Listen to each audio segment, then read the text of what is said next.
L'événement Foot Business de l'été, ce sont les transferts records établis avec ceux de Neymar dans un premier temps, puis Dembélé et Mbappé.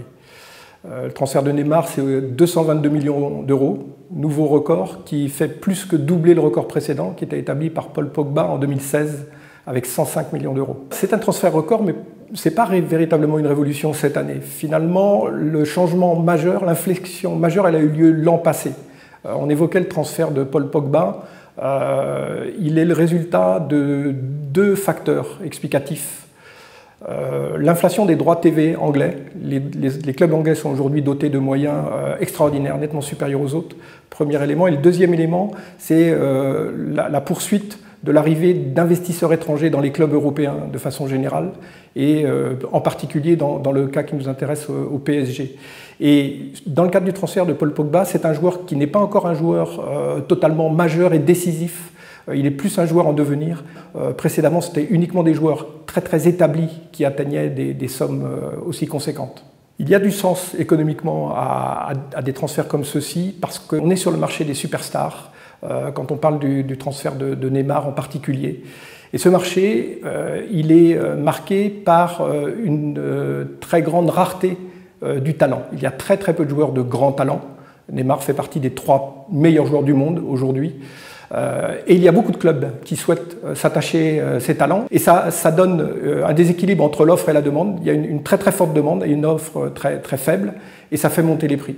Et la réalité, c'est que les prix peuvent grimper quasiment sans limite s'il n'y a pas des contraintes institutionnelles autour. On a le salary cap, par exemple, dans les sports américains, qui empêche effectivement les clubs de dépasser certaines sommes.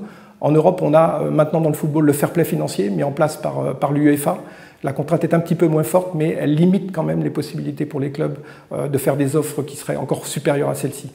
Ces transferts bénéficient en premier lieu à des grands clubs, puisque les transferts records se font entre des clubs de très grande taille, qui participent à la Champions League. Barcelone, par exemple, perçoit 222 millions d'euros quand il a acheté Neymar entre 80 et 90 millions d'euros. Donc la plus-value est énorme.